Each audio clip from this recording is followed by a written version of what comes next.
We have a great show lined up for you today as we welcome Stark County Sheriff's Office Operations Major C.J. Stantz.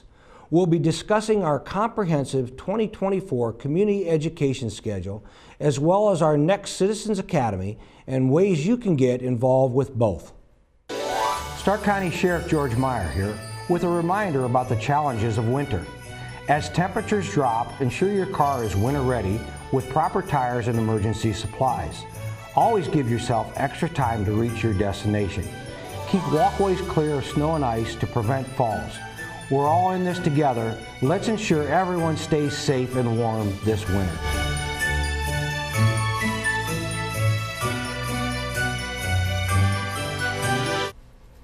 Welcome to On Our Watch. I'm your Stark County Sheriff George Meyer. Today we're talking about a number of opportunities for our community to get involved with upcoming programs and training opportunities in 2024. Joining me today is a Stark County Sheriff's Office member, Major C.J. Stantz. Major, thank you for being with us this morning. Appreciate having me, Sheriff. Absolutely. Hey, we want to talk to our community a little bit about our community education program. We have a number of opportunities for folks to get involved in programs that we offer through our training academy at our Sheriff's Office in and around the community, and I thought that you would be the best person to bring in and talk a little bit about how folks can take advantage of those opportunities. Well, thank you, Sheriff. You know, as always, we're always excited to be able to provide these programs to our community. We look at it as a way to get our community more involved in the Sheriff's Office and provide some of those topics that are very important to our community. One of the ones we have first coming up is our CPR, first aid training in January. So it's Friends and Family CPR. We will host that at our training center, and the Massillon Fire Department is going to be there to share that experience with us and train our community.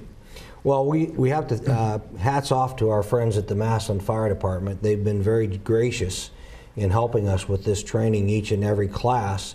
They provide the training and the training materials to help us host that class. But basically, it's what we call a Friends and Family CPR class. And it gives folks in the community the basic information on how to rescue somebody, do rescue breathing, rescue compressions if somebody stops breathing or suffers maybe a heart attack. And tell me how that benefits our community. Well, you never know. Every day we're out in the community, and our community partners are out there. You never know when you're going to have to come to somebody's rescue. Whether they're choking on something or for some reason they stop breathing, you have to provide those life-saving things for that individual. So the more people we can train in our community on those life-saving things, I think the better off we are as an agency, the better off we are as a community. So that is of utmost importance to us. Well, Major, I couldn't agree with you anymore. This is training that we hope we never have to use and the people in our community never have to use. But if they do, at least they have the basic information on how to possibly save someone's life. And again, we couldn't do that without our friends at the Massillon Fire Department, and we thank them for their participation. You know, Major, there's a lot of topics out there that we could help train in, but one of the hottest topics for us is talking to folks about firearms, firearm safety, safe handling, and storage of firearms.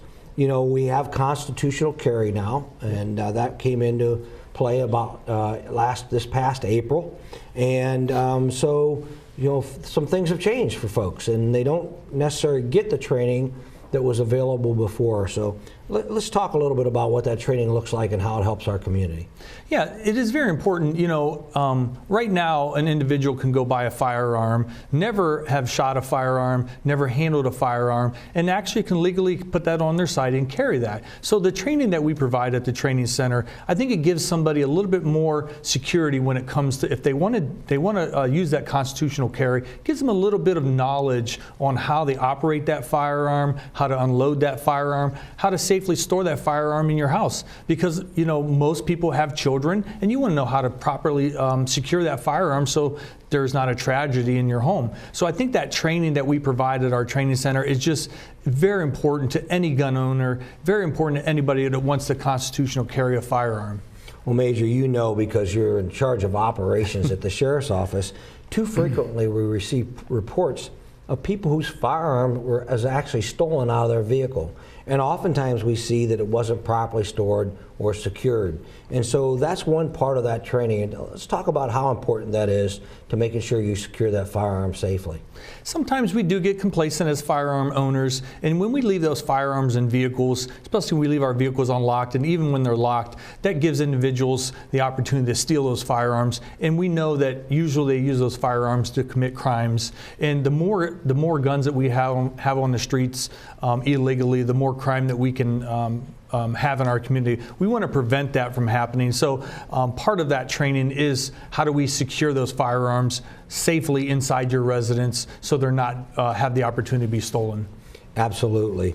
You know, there's not enough education on safe firearms, but I think the piece that we do, the training that we do for the community on firearm safety is certainly paramount to a gun owner, especially someone who has not owned a gun in the past.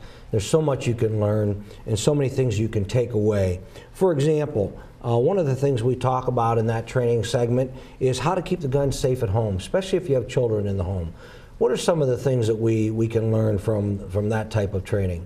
When we talk about, you know, certain gun locks, if you have a safe, how you put that gun lock on safely, because most people don't know in a semi-automatic, even if you take the magazine out of that firearm, there's usually still a round in that chamber and it can still fire. Some of those little things like that most people that are not real familiar with firearms do not know. So when you're able to put a gun lock of some sorts or lock that in a safe that is not accessible to children, you know, we can prevent those tragedies in those homes. Well, and that's really the key here. We want to keep people safe in our community. We want to support the Second Amendment, their Second Amendment right to legally bear arms, and certainly those law-abiding citizens that in our community that are able to do that, we want to support them in that with safety. You know, we talk a little bit about safety and we talk about self-defense, and so you and I both know that as a law enforcement officer, there's quite a bit that we engage in as it relates to self-defense. But many of our people in our community can become vulnerable. We have a program that we call Women's Self-Defense Class. What's important about that for our community, and how can folks take advantage of that? Well, you know, that training is more geared towards females. It just gives them that little bit more confidence that if for some reason they got put in a situation where they had to defend themselves, it gives them a few tips and tricks that they could use to defend themselves.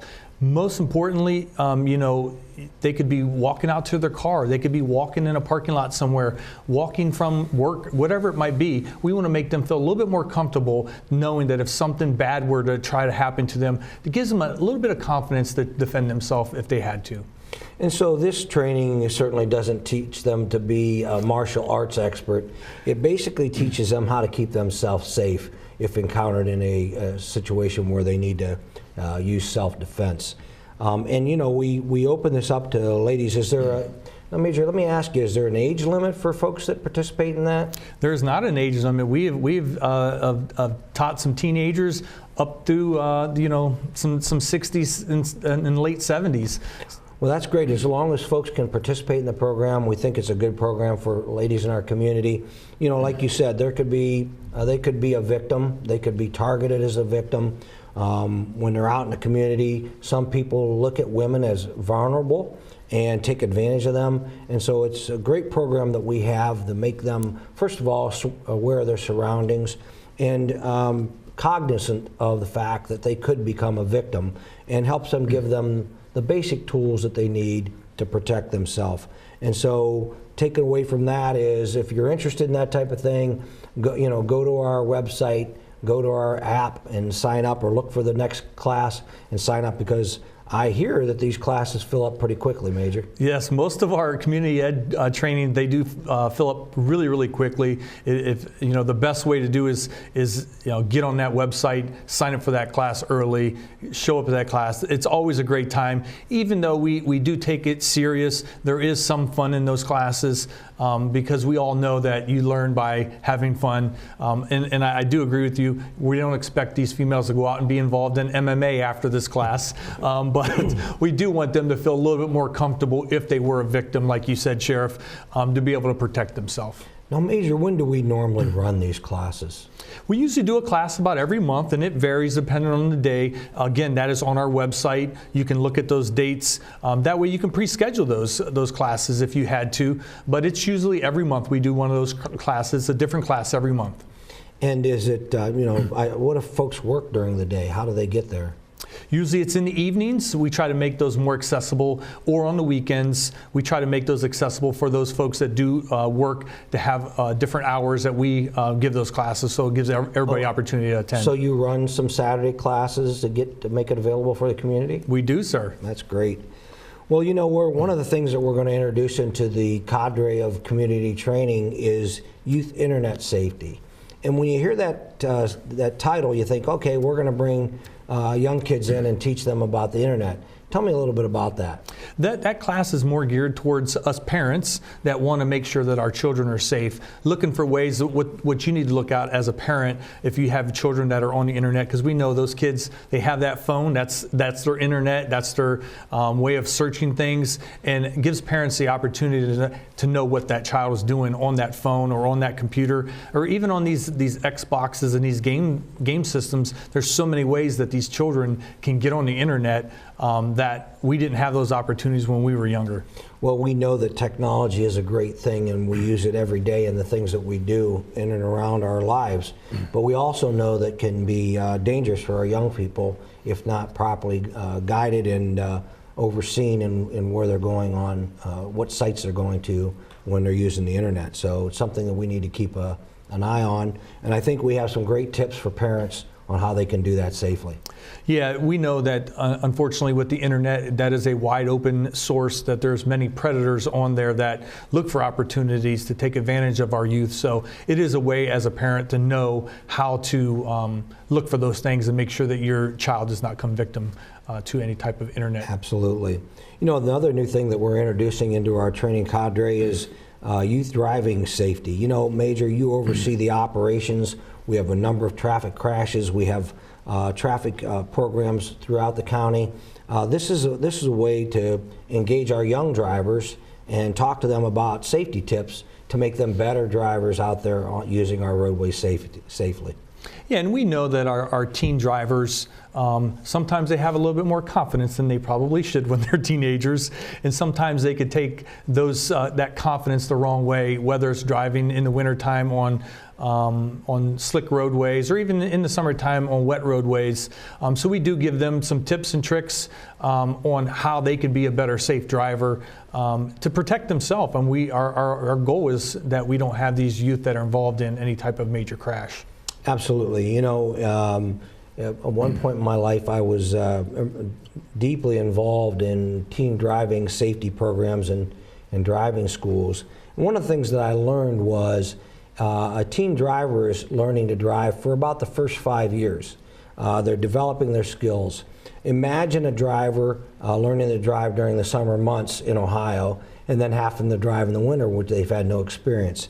Well, that's just one example, but honestly, drivers learn all the time, especially teen drivers, on how to better their skill sets in driving, operating a motor vehicle. What's some of the goals that impact the community with our programs? What are our goals, Major? Well, our goals are we look for topics that are important to our community, and we look at how do we take that important topic and turn it into a training exercise in our training center. We want to get to, we want the community to know that we do care about what is important to them. And that's really what the goals are of these training is what is important to our community, how can we benefit the community by providing these trainings. Well, that's great. We want to continue to give this information to the community. And the most important thing, these classes are free of charge. All you have to do is go to our website or our Sheriff's app and find the class that you want to attend, sign up, register, and you can be part of the next community education classroom. So we hope to see you there. We hope to see all of you there. We do. Stay tuned for a special message on how you can download our Sheriff's app. Hello, Stark County. Sheriff George Meyer here. In today's fast-paced world, staying connected and informed is more important than ever. That's why we're excited to tell you about a tool that brings the Stark County Sheriff's Office to your fingertips. With our free app, you can receive instant alerts, access important updates, and find community resources. Whether it's checking on jail information, staying informed about local emergencies, or just keeping up with our community events, our app keeps you informed. So take a moment to visit your app store and search for Stark County Sheriff Ohio. Downloading is quick and easy and free. By staying connected, we're working together to keep Stark County safe. Download the app today. Well, welcome back, and thank you, Major Stantz, our operations major, for being with us today. You know, we talked a lot about our community training opportunities, and hope folks out there will take the advantage of that opportunity to come sit with us during some of that community training. But I want to talk a little bit about our Citizens Academy. We have a Citizens Academy about once a year, and I want to talk a little bit about what that's all about and what folks can do. You know, the folks in the Citizens Academy, we have a Citizens Academy alumni. Those folks kind of stick around and help us with different community programs, but more importantly, let's go over an outline of what the structure of a Citizens Academy looks like. Sure, Sheriff. I got to say, you know, another great opportunity that we have for our community to get involved in our office. You know, we talk about the trainings that we just talked about earlier, but again, this is a more in-depth training in our agency.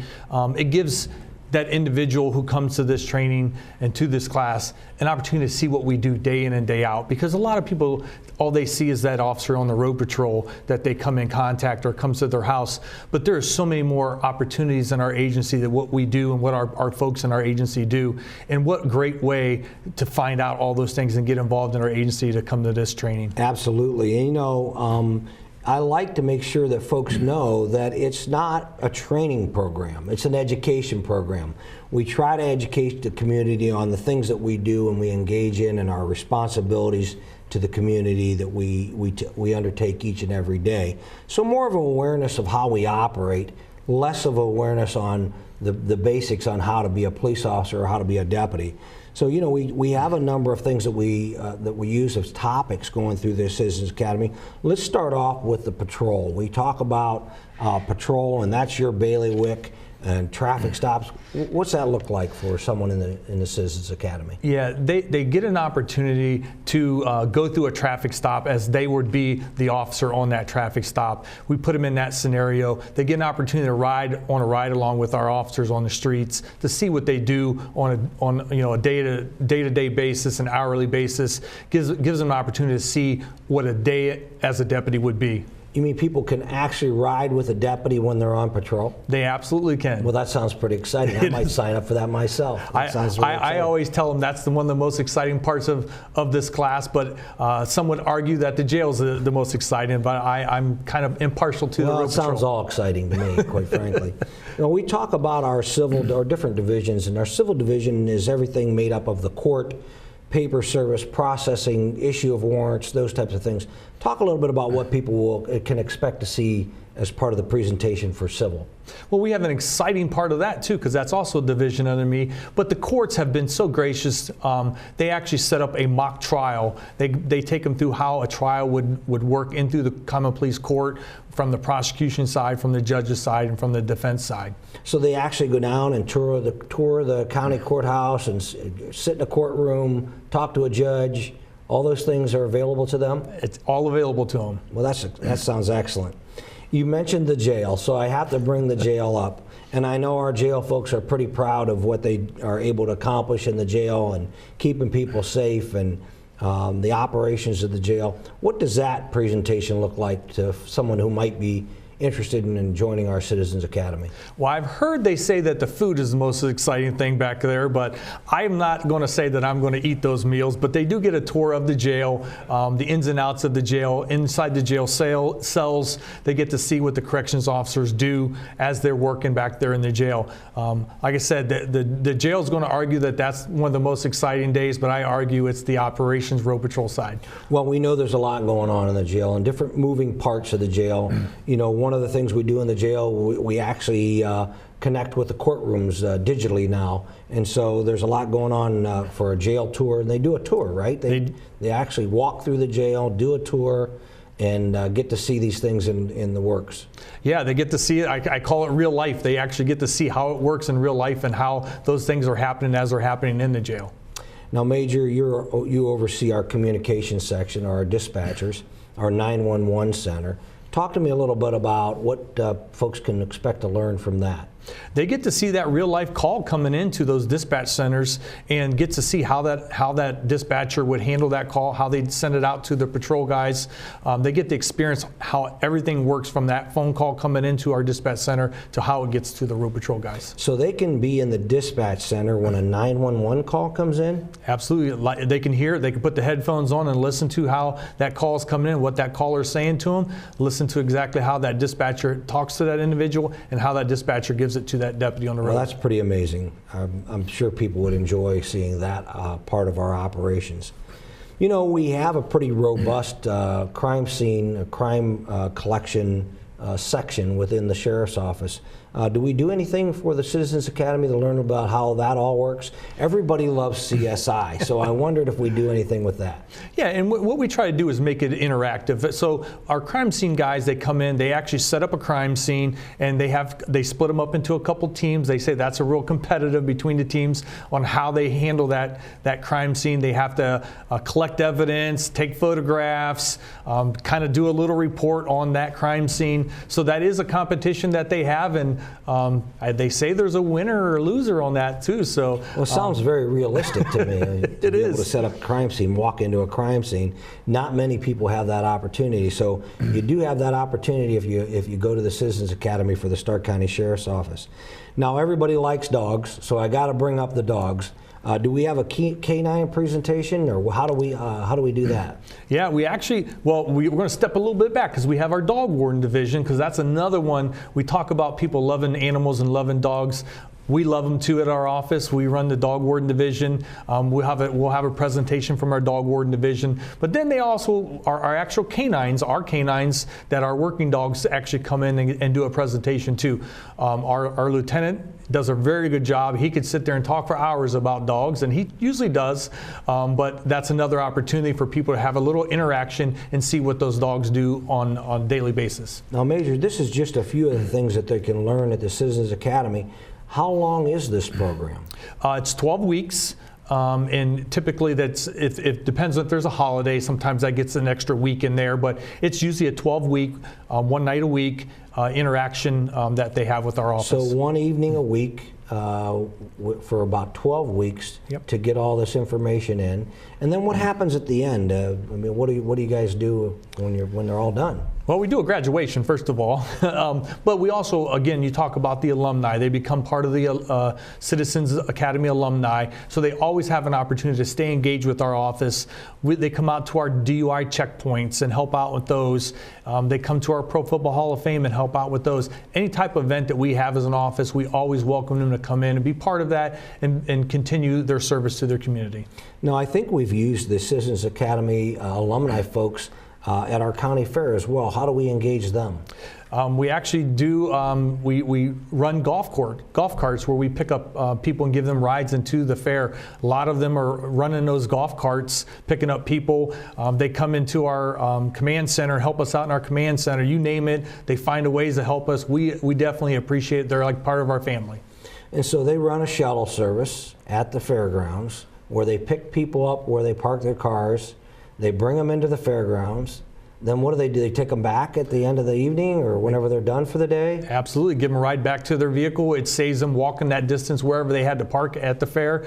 It saves them walking back and forth, especially our elderly that maybe need a little bit of assistance. Sure. Will definitely help them out. That sounds like a great program. It is an awesome program. So one of the things that I heard we do for the Citizens Academy is we take a visit to the crime lab and to the coroner's office. Tell me a little bit about that. Yes, they do. So our crime lab is our lab that does all of our evidence. Any evidence that we send there, they do interpret that evidence. So they do get to go down to our crime lab, see how our crime analysis works down there. But they also say they get to see the coroner's office. Now, I don't like hanging out at the coroner's office, but some of the people enjoy getting to go to the coroner's office and seeing how that operation works.